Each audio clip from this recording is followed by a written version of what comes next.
Hey folks, welcome back in my YouTube channel commerce guru 40। तो आज की इस वीडियो में हम करेंगे explanation of items of balance sheet और स्टेटमेंट ऑफ पीएनएल के बारे में। लास्ट वीडियो में आपने देखा जिस तरीके से हमने बैलेंस शीट के फॉर्मेट और स्टेटमेंट ऑफ फॉर्मेट को किया, स्टेटमेंट ऑफ पीएनएल के फॉर्मेट को किया, जिसमें शॉर्ट ट्रिक भी मैंने आपको बताया है। तो अगर आपको अभी भी कोई भी आइटम या मेजर हेडिंग और सब हेडिंग में कोई भी डाउट है तो आप लास्ट वीडियो को एक बार प्ले करें और देखें।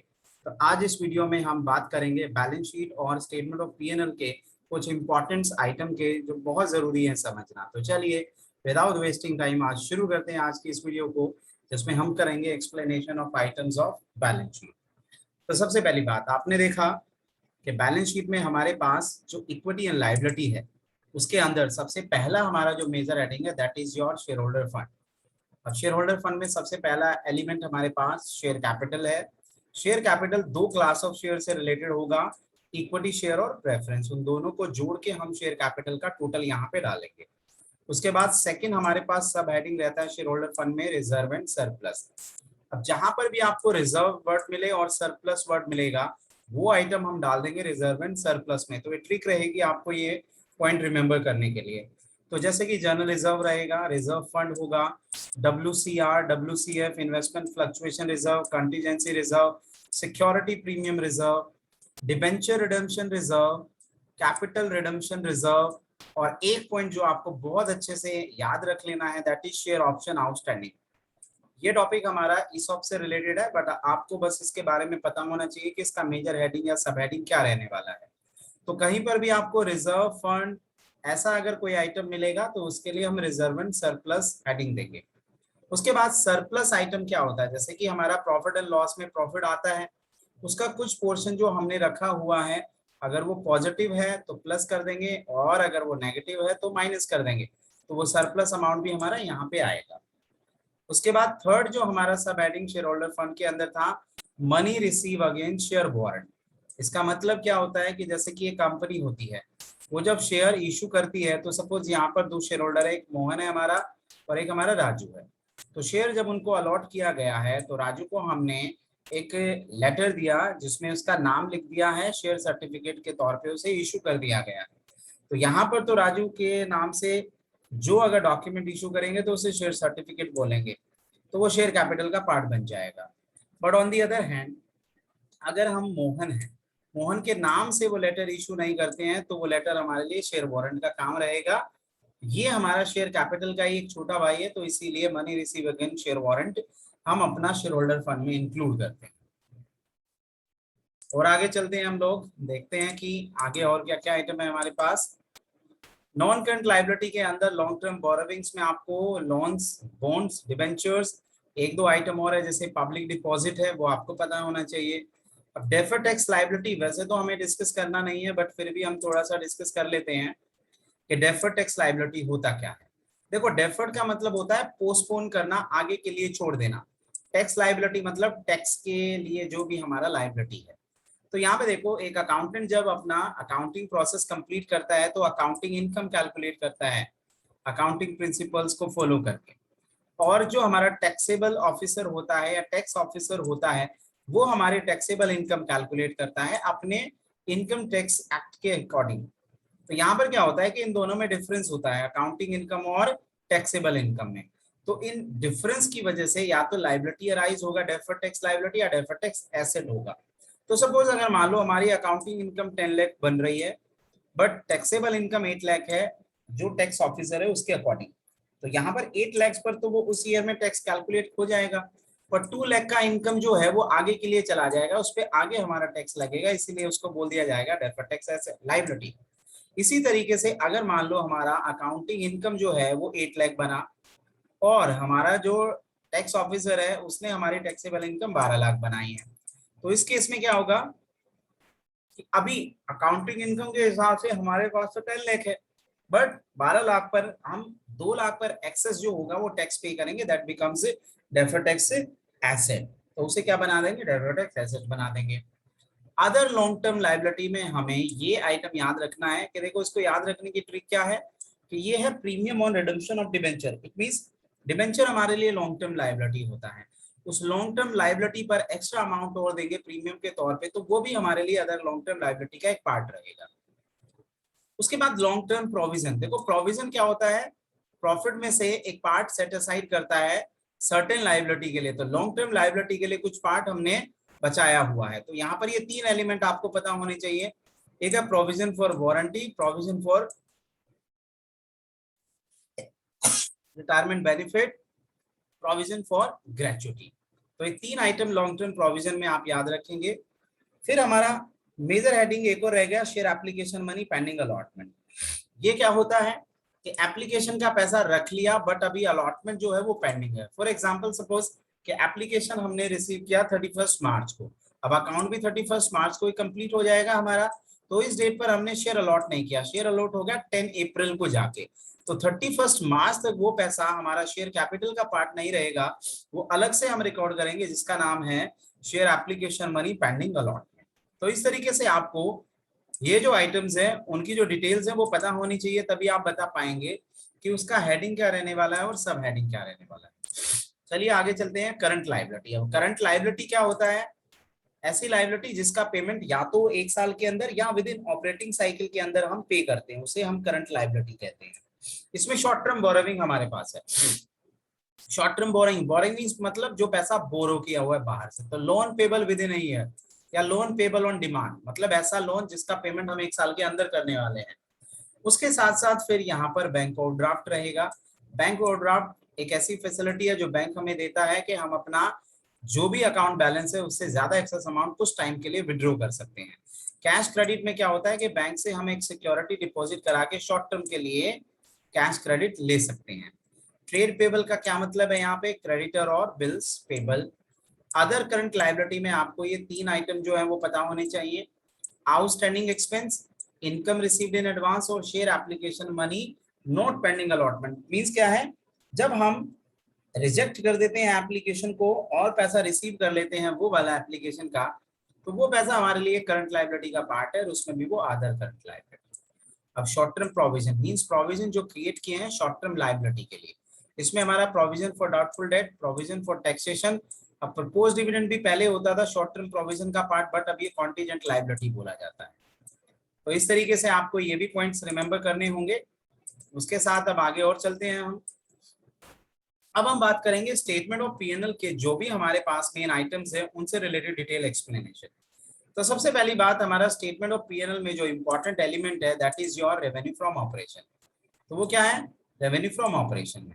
अब रेवेन्यू फ्रॉम ऑपरेशन क्या होता है, मींस हमारा जो ऑपरेटिंग एक्टिविटी है उससे होने वाली सेल्स इनकम, उसे हम कहते हैं रेवेन्यू फ्रॉम ऑपरेशन, जिसमें सेल्स ऑफ गुड्स रहेगा, sales of services and sales of scrap. अब ये सेल ऑफ स्क्रैप का क्या मतलब है कि भाई सामान बनाते हुए कुछ सामान खराब हो जाता है, टूट फूट हो जाता है, बट फिर भी उसे रेगुलरली बेच दिया जाता है, तो इसीलिए वो हमारा रेवेन्यू फ्रॉम ऑपरेशन का पार्ट है। और कमीशन रिसीव्ड भी हमारे लिए रेवेन्यू फ्रॉम ऑपरेशन का पार्ट है। तो रेवेन्यू फ्रॉम ऑपरेशन में हमारे पास sales of goods and services, sales of scrap भी रहेगा। बट अगर कोई फाइनेंस कंपनी है, फाइनेंस कंपनी का मतलब है कि जो कोई गुड्स मैन्युफैक्चर्ड नहीं करती है, वहां पर ये पैसा लेना और देना इनका ये मेन काम रहता है। जैसे मुथूट कंपनी है, बजाज फाइनेंस कंपनी है, तो इनके लिए रेवेन्यू इनकम क्या रहने वाली है, interest received, dividend received, gain on sale of investment, और यहाँ पर अगर उनकी कोई फिक्स्ड एसेट्स है उसको वो सेल करेंगे तो वो उनके लिए अदर इनकम ही रहने वाला है। तो फाइनेंस कंपनी के लिए हमारे ये एलिमेंट जो रहेंगे वो रेवेन्यू रहेंगे। और अगर कोई मैन्युफैक्चरिंग और ट्रेडिंग कंपनी है तो उनके revenue item sales of goods, sales of services, sales of scrap रहेंगे।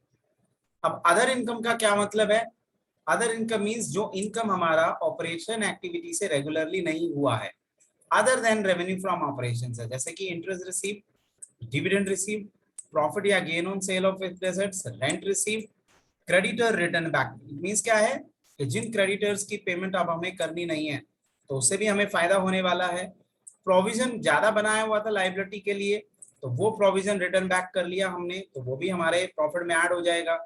Bad debts recovered, gain on sale of investment, तो ये अदर इनकम रहेगी हमारा ट्रेडिंग और मैन्युफैक्चरिंग बिजनेस के लिए। उसके बाद आगे देखते हैं हम लोग। अब इसमें सेकंड हमारा आइटम था एक्सपेंसेस कैटेगरी में cost of material consume, cost of material consume. तो कॉस्ट ऑफ मटेरियल कंज्यूम का मतलब ये है कि जो रॉ मटेरियल हम यूज कर रहे हैं उसका टोटल कॉस्ट क्या आया ड्यूरिंग दैट ईयर। अब वो कैलकुलेट करने के लिए आपको ये फॉर्मूला बहुत अच्छे से पता होना चाहिए। एमसीक्यूज हमारा इस पर्टिकुलर टॉपिक से आ सकता है, कॉस्ट ऑफ मटेरियल कंज्यूम पूछ सकता है वो। तो opening raw material it mean जो स्टॉक आपके पास रॉ मटेरियल का ओपनिंग डेट पर है उसमें परचेज कर देंगे, जो आपने ऐड कर देंगे परचेज वाला रॉ मटेरियल जो आप खरीद के लाए हैं, और क्लोजिंग रॉ मटेरियल को यहाँ पे माइनस करेंगे। तो इस तरीके से आपको पता चलेगा कि कितना मटेरियल आपने कंज्यूम किया during that year for the production of goods and services. तो फॉर एग्जाम्पल अगर ओपनिंग रॉ मटेरियल 2 लाख था, परचेज किया 1 लाख, और अब 1.5 लाख का मटेरियल आपके पास रह गया है, तो 1.5 लाख का मटेरियल ही आपने यूज किया है। So that is cost of material consume. अब उसके बाद बात करते हैं, हमारे पास 3 तरह के इन्वेंट्री होते हैं, वर्क इन प्रोग्रेस का, फिनिश गुड्स का, स्टॉक इन ट्रेड का। तो इन तीनों इन्वेंट्री में जो चेंज आएगा उस चेंज को भी यहाँ पे रिकॉर्ड करना होगा। तो फॉर्मूला लगेगा ओपनिंग इन्वेंट्री माइनस क्लोजिंग, और सेपरेटली हमें वर्क इन प्रोग्रेस के लिए निकालना है change in inventory, finish good के लिए निकालना है, स्टॉक इन ट्रेड के लिए निकालना है। और रॉ मटेरियल का जो स्टॉक है इन्वेंट्री है वो हम कॉस्ट ऑफ मटेरियल में पहले ही डिस्कस कर चुके हैं। तो इस तरीके से ये आइटम हम यहाँ पे लेंगे। फिर एम्प्लॉय बेनिफिट एक्सपेंस का क्या मतलब है यहाँ पे, भाई एम्प्लॉय को पे किया जाने वाला कोई भी बेनिफिट उनकी सर्विसेज के लिए वो एम्प्लॉय बेनिफिट एक्सपेंस बोला जाएगा, जैसे कि salary, wages, bonus, leave encashment, retirement benefits उनका, medical expense, canteen expense, journey expense दे देते हैं, पेंशन फंड, ग्रेचुटिया, स्टाफ वेलफेयर फंड। तो इस तरह के सारे एक्सपेंसेस जो हमारे एम्प्लॉय के बेनिफिट से रिलेटेड है वो एम्प्लॉय बेनिफिट एक्सपेंस की कैटेगरी में रिकॉर्ड किए जाएंगे। फाइनेंस कॉस्ट बहुत इंपॉर्टेंट एलिमेंट है हमारा यहाँ पे, कि फंड को अरेंज करने के लिए जो भी एक्सपेंसेस हो रहा है वो एक्सपेंसेस फाइनेंस कॉस्ट बोला जा रहा है। जैसे कि आप डिबेंचर इशू करते हैं, लोन लेते हैं, तो उस टाइम पर आप इंटरेस्ट का पेमेंट करेंगे उन्हें, तो पैसा अरेंज करने के लिए आपको ये कॉस्ट इनकर हुआ, तो इसीलिए इसको फाइनेंस कॉस्ट बोला जाएगा, जिसमें आपको ये 2-3 एलिमेंट पता होने चाहिए। इंटरेस्ट ऑन डिबेंचर होता है, डिबेंचर्स आपने इशू किए हैं वहां पर इंटरेस्ट रेगुलरली पे करना है। लोन आपने लिया है तो उस पर इंटरेस्ट ऑन लोन रहेगा। और कमीशन फॉर डिपॉजिट मोबिलाइजेशन और प्रोसेसिंग फीस लगता है जब आप लोन के लिए प्रोसेस करते हैं, अप्लाई करते हैं, तो ये फाइनेंस कॉस्ट का पार्ट रहने वाला है। यहाँ पर एक आइटम रहेगा बैंक चार्जेस। अब बैंक चार्जेस क्या है, देखो बैंक में अकाउंट होता है तो बैंक की सर्विसेज लेते हैं तो time to time bank charges भी पे करना पड़ेगा। तो यहाँ पर हम बैंक से कोई पैसा बोरो नहीं कर रहे हैं, तो इसीलिए फाइनेंस कॉस्ट का पार्ट नहीं रहेगा, वो रहेगा हमारे लिए अदर एक्सपेंसेस का एक पार्ट। फिर उसके बाद हमारा एक्सपेंसेस है depreciation on fixed assets, amortisation on intangible assets, and then other expenses. Other expenses में वो सारे एक्सपेंसेस आ जाएंगे जो इन कैटेगरी में नहीं आए हैं। तो इस तरीके से हमारे एक्सपेंसेस के जो आइटम है उनको हम डिस्कस कर सकते हैं। ये हमारा एक क्वेश्चन दिया गया है जिसमें आपको स्टेटमेंट ऑफ पीएनएल बनाना है, जैसे कि नेट सेल दिया हुआ है, other income, salary, medical expenses. तो जब आपको स्टेटमेंट ऑफ पीएनएल बनाना होगा तो शेड्यूल 3 पार्ट 2 के फॉर्मेट के हिसाब से ही बनाएंगे। तो जैसे नीचे रॉ मटेरियल के ओपनिंग और क्लोजिंग दिया हुआ है, तो इस क्वेश्चन को करने के लिए आपको पहले स्टेटमेंट ऑफ पीएनएल का फॉर्मेट बना देना है। Revenue from operation, other income, total revenue बन जाएगा। फिर एक्सपेंसेस में cost of material consume, purchase of stock in trade, change in inventory of WIP, finish good, stock in trade, employ benefit, finance cost. तो इस तरीके से आप series order में सारे एक्सपेंसेस रिकॉर्ड करके टोटल कर लेंगे। टोटल रेवेन्यू में से टोटल एक्सपेंसेस माइनस करके प्रॉफिट बिफोर टैक्स आ जाएगा। उसके बाद आप टैक्स रेट जो 50% है उससे माइनस करेंगे तो आपके पास प्रॉफिट आफ्टर टैक्स रहेगा। तो इस तरीके से हमारे पास ये डिटेल एक्सप्लेनेशन थी हमारे एक्सपेंसेस की जो स्टेटमेंट ऑफ पीएनएल से रिलेटेड है। अब एक और टॉपिक जो हमारे यहाँ पे इंपॉर्टेंट है दैट इज ऑपरेटिंग साइकिल। बहुत इंपॉर्टेंट टॉपिक है, इससे रिलेटेड एमसीक्यूज हमारा बन सकता है। ऑपरेटिंग साइकिल क्या होता है, साइकिल का मतलब है कि एक ऐसा प्रोसेस जो एक शुरू होगा एक पॉइंट पे और खत्म होगा एंड पॉइंट पे, और फिर मिलके वो सर्कल दोबारा से पूरा किया जाएगा। तो यहाँ ऑपरेटिंग का क्या मतलब है कि जो ऑपरेशनल एक्टिविटी हम बिजनेस में कर रहे हैं, जैसे कि मैन्युफैक्चरिंग अगर बिजनेस होता है तो हम क्या करते हैं, कुछ कैश पे करते हैं रॉ मटेरियल को खरीदने में, रॉ मटेरियल को फिर प्रोसेस करके फिनिश गुड बनाते हैं, फिनिश गुड बना के उसको सेल्स में कन्वर्ट करते हैं। तो ऑपरेटिंग साइकिल का ये मतलब है कि जब हम एक एसेट को लेके आए, उस एसेट को यूज करके हमने कोई गुड्स बनाया और गुड्स को फिर रियलाइज किया सेल्स में, कैश में, तो कितना टाइम पीरियड लग जाता है उसे ऑपरेटिंग साइकिल बोला जाता है। जैसे कि हमने रॉ मटेरियल खरीदा, रॉ मटेरियल को प्रोसेस करने में 3 महीने लगा, प्रोसेस करके फिनिश गुड बनाया, 4 महीने लग गए। प्रोसेस करने के बाद फिनिश गुड तैयार हो गया, तैयार होने के बाद उसको सेल्स किया तो सेल्स करने में 2 महीने लग गए। सेल्स के बाद हमारा ट्रेड रिसीवेबल जो डेटर है उनसे पैसा मिलने में 4 महीने लग गए। तो ये जो प्रोसीजर है इसको हम ऑपरेटिंग साइकिल कहते हैं। तो ये ऑपरेटिंग साइकिल 12 महीने का भी हो सकता है, 10 महीने का भी, 8 महीने का भी, वो डिपेंड करता है कि कितना जल्दी स्पीडी हमारा ऑपरेटिंग साइकिल रहने वाला है। और अकाउंटिंग ईयर होता है 12 महीने का। तो ऑपरेटिंग साइकिल और अकाउंटिंग ईयर के अंदर अगर कोई भी लायबिलिटी हम पे कर देते हैं तो वो करंट लायबिलिटी बनेगी। अगर ऑपरेटिंग साइकिल और अकाउंटिंग ईयर के आउटसाइड पीरियड पे अगर पेमेंट करेंगे तो वो नॉन करंट लायबिलिटी बनेगा। तो यहाँ पे आपको समझना ही है कि ऑपरेटिंग साइकिल क्या है और कोई भी अगर लायबिलिटी है तो उसको करंट और नॉन करंट लायबिलिटी में कैसे बाइफरकेट किया जा सकता है।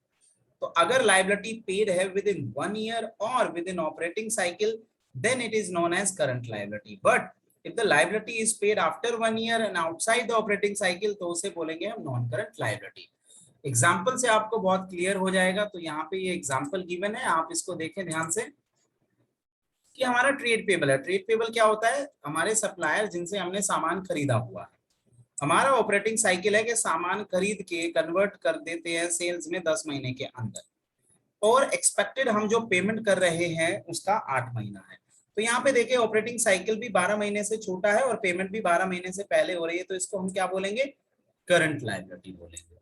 ऐसे ही नेक्स्ट, यहाँ पर हमारा ऑपरेटिंग साइकिल वही 10 महीने का है और हम पेमेंट करने वाले हैं 12 महीने के अंदर, तो ये भी 12 महीने और ऑपरेटिंग साइकिल के अंदर पेमेंट होगा तो इसको भी करंट लायबिलिटी बोल देंगे हम। अगर हमारा ऑपरेटिंग साइकिल 10 महीने है बट हम पेमेंट 15 महीने के अंदर करेंगे, इट मींस क्या है? यहाँ पर ये नॉन करंट लायबिलिटी बन जाएगा। क्यों? क्योंकि 12 महीने से ऊपर हो रही है पेमेंट और आउटसाइड ऑपरेटिंग साइकिल पेमेंट कर रहे हो आप। नेक्स्ट एग्जांपल में यहाँ पे 18 महीने का ऑपरेटिंग साइकिल है, पेमेंट हम 15 दिन महीने के अंदर कर रहे हैं, तो इट मींस हम अपने ऑपरेटिंग साइकिल के अंदर ही पेमेंट कर रहे हैं, तो that becomes your current liability. Next में 18 मंथ्स का ऑपरेटिंग साइकिल है बट पेमेंट हमारा ऑपरेटिंग साइकिल के बाद हो रहा है, so then becomes non current liability. तो इस तरीके से ऑपरेटिंग साइकिल को आप एग्जांपल के पॉइंट ऑफ व्यू से समझ सकते हैं, क्लियर कर सकते हैं। तो ये था हमारा वीडियो जिसमें हमने सीखा कि भाई हमारे जो भी डिटेल आइटम है उनको कहाँ कहाँ रिकॉर्ड करेंगे और उनसे रिलेटेड क्या क्या आइटम है। अगर आपने लास्ट वीडियो को अभी तक नहीं देखा है जिसमें हमने फॉर्मेट की बात की है, तो बैलेंस शीट के फॉर्मेट और स्टेटमेंट ऑफ पीएनएल को जरूर आप याद रखें, उनको समझे अच्छे से। शॉर्ट ट्रिक भी आपके लिए वहां पर है और इन आइटम्स को भी डिटेल में दोबारा से वीडियो को रिवाइंड करके देख लिया। और बाकी मेरे अकाउंटेंसी और बिजनेस स्टडीज कंटेंट की वीडियोस को आप यूट्यूब चैनल पर देख सकते हैं। तो अगर चैनल पे आप नए आए हैं तो चैनल को जरूर सब्सक्राइब करें और बेल आइकन दबाएं ताकि आपको लेटेस्ट वीडियो की नोटिफिकेशन मिलती रहे। तो आज के लिए थैंक यू।